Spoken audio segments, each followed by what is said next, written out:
Hello everyone, I was Lynx Kameli. For the first time in recorded history, Final Fantasy XIV is currently going through a bit of a rocky period. Although I no longer play the game, I loved FF14 like no other game I had ever played. I've put in over 12,000 hours in the 6 years that I played, and I've seen the game transform over time from a highly creative niche substitute for World of Warcraft to an unrecognizable mess of oversimplification and lack of creativity. The opinions and ideas I will present in this video are feelings I have had for a very long time, much before I stopped playing the game, but I never felt comfortable sharing these feelings because FF14 has a critical issue. You, or more appropriately, the FF14 community. It's no secret that a large amount of 14 players are die-hard lovers that will not accept any criticism or negativity towards their perfect game. Whenever someone brings up a problem they have with the game, they have to keep adding disclaimers that everything is fine out of fear of invoking the wrath of the FF lovers. This is such a waste of potential because this dungeon could probably be badass, but instead they're going to make it brain dead easy to cater to casuals, and that's fine. That's fine. A vast majority of their content is so that anybody can do it. And while that's good, and I'm not saying that they should take it away, they need to add some stuff that is a little harder, that not everybody can do it. I'm not saying they need to, However, community sentiment seems to be declining for the first time in ever. I mean, Zepla, FF14's beacon of positivity and happiness, released a 36-minute video going over all of her issues with FF14's current expansion and larger core issues with the game as a whole. Now, this was surprising. I mean, that's like a WoW player saying World of Warcraft is actually a good game. Like, that is beyond controversial. And yet, it seemed to go over well, with a large amount of people agreeing and seeing through the Yoshi P indoctrination, criticizing the game for its legitimate shortcomings, so clearly, things are changing. Hence, me finally feeling comfortable to talk candidly about a game I used to love and genuinely want to see succeed. I'll be bringing up 4 main topics in this video, however I won't be discussing the story since I'm a story skipper, so I don't have much to say on that, and it does seem to be one of the last remaining good parts of FF14. Oh. Topic 1. The formula is breaking down.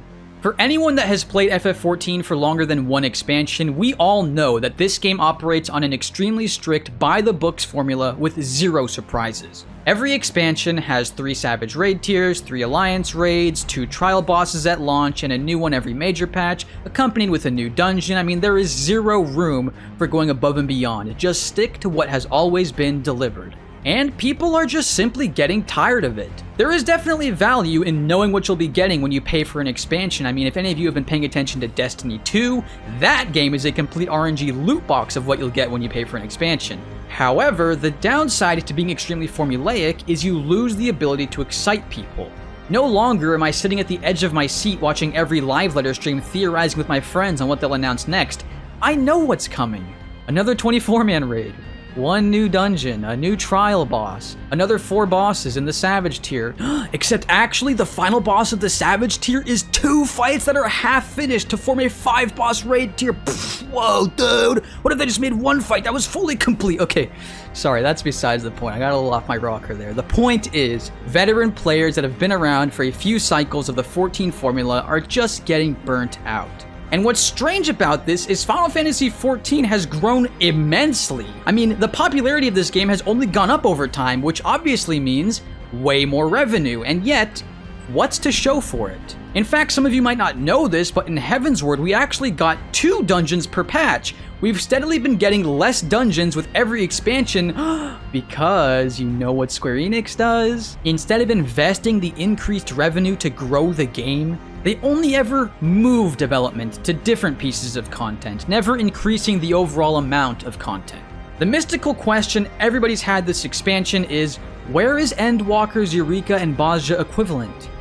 Well, it's called Criterion Dungeons. No Ishgardian Restoration equivalent in Endwalker? Yes there is, it's called Island Sanctuary. Less dungeons in Stormblood onwards? Well, that's to make way for ultimate raids. You see, despite FF14 exploding in popularity and the cash shop overflowing with overpriced garbage to milk the player base, Square Enix has never added content to the game, only replaced content. And this formula is just getting stale. Do I really want to spend $15 a month just to do another 24-man raid that is exactly like the ones that came before it? Topic 2. Repetition breeds apathy.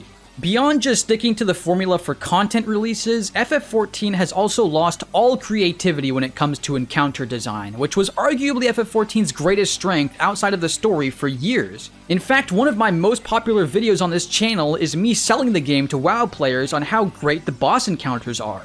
But again, for those of us that have been around for a while, we have started to see the utter lack of innovation when it comes to boss design, even in the ultimate fights. Every mechanic is just a random combination of group stacks, prey markers, tether grabbing, limit cut, tower soaking, or god forbid clock spots. I mean, it's all been done before. There is no interesting new mechanics that challenge your gameplay ability. If you're a veteran player or no one, tell me if this sounds familiar to you.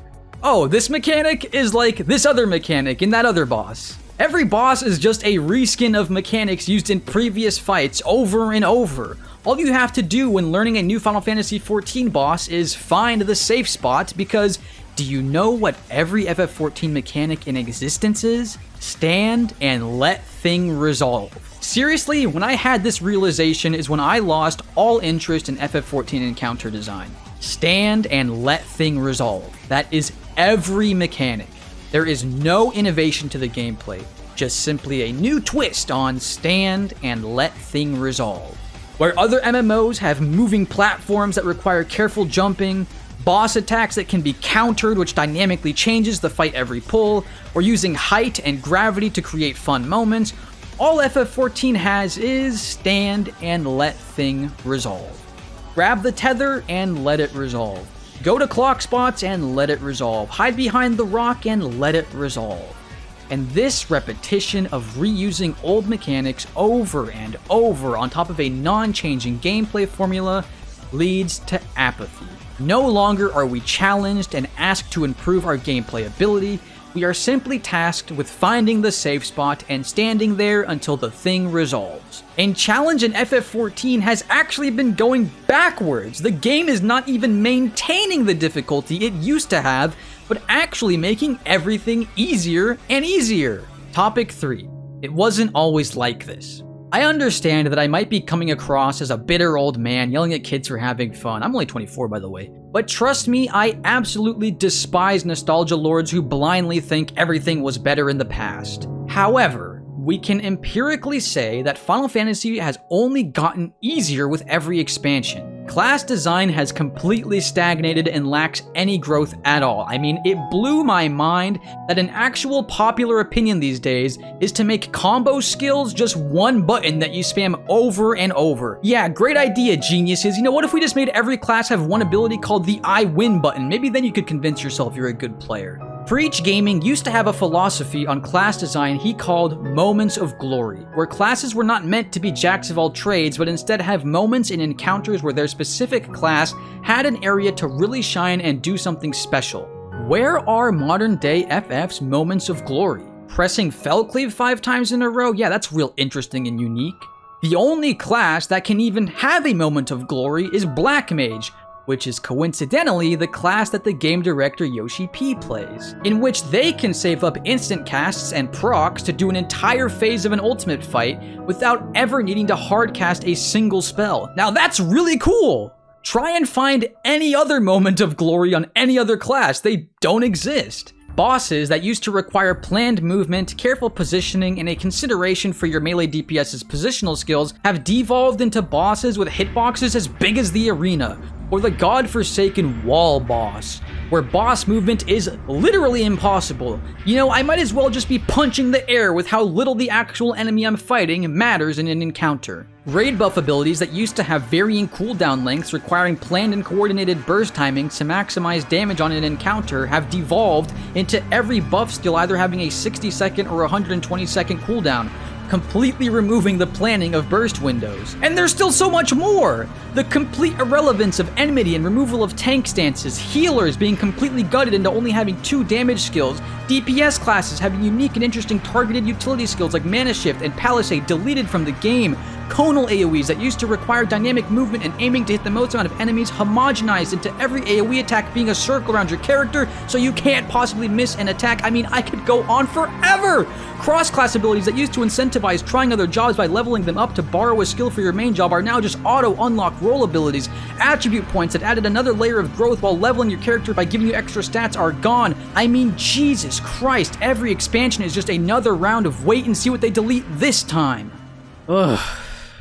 Misshapen Chair made a video going in depth about how the dumbing down of class design is removing interest for veteran players, and I want to say that these changes don't help new players either. The greatest strength a game can have is being a game that is easy to learn but difficult to master. What happens when the game is easy to learn and easy to master? You know, as veteran players, we often have to huff copium by saying that, well, the game isn't made for us. It's made for new players, and us veterans are just marketing tools to get new players to try the game. But that doesn't last forever. There isn't an infinite pool of new players you can constantly bring in. Eventually, those new players become veteran players too, and they will realize all the problems with the game and end up logging out for the last time. What happens when there is no more new players? Topic 4. Who is this game made for? Every simplification, every deletion of a system, every dumbing down of an interesting mechanic has always been seen as making the game more approachable. My question is, with this never-ending crusade of making the game easier and easier without ever expanding the available content or adding on to the existing gameplay formula, what is the end goal for Final Fantasy XIV? Everything I loved about the game has either been removed or dumbed down to the point of being menial. As someone who got into the game for the unique class design and amazing raid encounters, I've had to sit and watch as all the interest in class design was slowly whittled away, making every class dull and homogenized. I've had to sit and watch as all the creativity in raid design slowly evaporated into a mishmash of reusing the exact same mechanics for years on end. And if the trend continues, at some point, your favorite features will end up being dumbed down or deleted. So what is the end goal here? Who is the game made for? Cat moms who play 1 hour a month and spend that entire time crying because the pixels on the screen said a sad word? Leveling roulette mains who spend the entire expansion leveling classes that they will have no use for at max level? Roleplay mains who don't even do any content at all and spend their sub money dancing at player-made clubs? Look, I'm not trying to shit on those kinds of people, but if that's who the game is targeting, then why even bother making high-end raids? Why even bother adding new classes to the game? Why even bother with anything but the MSQ? The point I'm trying to make is that on top of catering to the cat moms, the leveling roulette mains, and RP enjoyers, the game used to cater to everyone. It used to cater to the high-end raid enjoyers who wanted in-depth class design to master and theorize how to maximize on a fight-by-fight basis. It used to cater to the mid-core, semi-invested players who wanted a goal to chase with relic weapons. It used to cater to people who actually wanted a game to get invested in and master. On top of the new players, the casuals, and Twitter spamming Graha Tia simps. But it's not that way anymore, and I just don't know who the target audience is for this game. I don't know if Square Enix just wants you to simply play the patch by coming back once every 4 months to complete all the new content in 4 hours and go, oh, that was cool, I guess, and then log out for 4 more months. It doesn't seem that way with how slow the gearing up process takes, or the hooks they have to keep you resubbing with things like the auto demolition timer for housing, where you can't take a break longer than 45 days. But if they want us to continue playing week after week, paying our monthly $15 entry fee, then why are they removing all of the interest and challenge for players who do spend a large amount of time playing the game? I don't subscribe to the idea that making everything easier and simpler ends up keeping new players invested for longer. In fact, I think it's the opposite. I think expanding the available content, keeping a high skill ceiling for players to master, and constantly creating unique encounters to genuinely challenge your gameplay ability gives players a reason to play the game more than the required 4 hours a patch. I used to think that all the simplification to class design would mean players would have an easier time getting better at the game so they could tackle harder content, but as I'm sure all of you know, even in FF's easiest state of all time, people in roulettes are still terrible at their classes. People in Party Finder groups are still floor magnets that do 1 DPS. And again, I'm not trying to shit on these people. My point is that if someone doesn't have an interest in taking that step into the world of playing well and learning to optimize, then they just won't. No amount of simplification, homogenization, and dumbing down or deletion of systems is going to make Johnny Two Fingers become a good player. It just makes the game less interesting and fun for those of us who want to spend a little more time on the game and get a little more invested. And this is the crux of everything I've said. The path Final Fantasy XIV has been going down does not tangibly improve the game for new players, because eventually they too will become veterans and reach a point where there is no more challenge or interest in the game for them. This game that I gave 12,000 hours of my life to and 6 years of enjoyment has taken away everything I once enjoyed about it. I just want the game I once loved to be good again. It has been in the past, and I desperately hope it will be in the future. Thanks for watching.